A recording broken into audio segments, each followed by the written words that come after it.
ഇപ്പൊ കൊടൈക്കനാലിലെ അവസ്ഥ ഇതാണ്. രണ്ട് ഭാഗത്ത് തീ എന്ന് പറഞ്ഞ ആളിക്കത്ത ഒന്നായിട്ട് കത്തുക. അതിന്റെ ഇടയിൽ കൂടെയാണ് നമ്മൾ ആകർഷകമായി വണ്ടിക്ക് എടുത്ത് ഡമ്മിൽ അങ്ങോട്ട് പോകണേ. കാരണം ഒരു ധൈര്യത്തിൽ പോകട്ടെ. കുറച്ച് വണ്ടിക്കാരൊക്കെ അവിടെ നിന്ന് ഇങ്ങോട്ട് വരുന്നുണ്ട്. എല്ലാവരും പറഞ്ഞു പോകുമ്പോൾ സൂക്ഷിച്ചോളി എന്നാ പറയുന്നത്. അമ്മാരി കത്തലാണ്. കാട് മൊത്തം ഫോറസ്റ്റ് ആയി കത്തി എന്ന് പറഞ്ഞ മാതിരി പെരും കത്തലോട് കത്തലാണ്. നോക്കിയിട്ട് കാര്യമില്ല. ഉള്ളിക്കനെ പുക എന്നിട്ട് കുറച്ചുണ്ടാക്കുകയാണ്.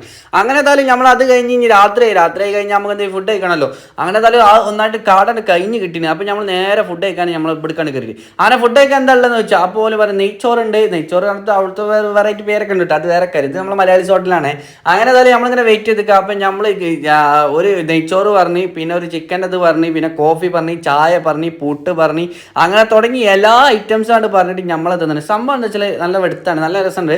പിന്നെ പൈസ എന്ന് പറഞ്ഞാൽ നമ്മൾ തിന്നാൻ മാത്രമുള്ള പൈസ തന്നെ, ഇവിടുത്തെ നാട്ടിലത്തെ പൈസ തന്നെ കേട്ടോ അവിടെ. പിന്നെ നമ്മൾ ഇനി ടെൻറ്റ് എടുക്കാൻ വേണ്ടിയിട്ടോ അല്ലെങ്കിൽ മഡ് ഹൗസ് എന്തെങ്കിലും എടുക്കാൻ വേണ്ടിയിട്ട് നമ്മൾ ഈ കാട് തപ്പി പോവാണ്. അവിടെ നിന്ന് അത് തപ്പിയിട്ട് വേണം ഈ നാളെ വ്യൂ പോയിന്റ്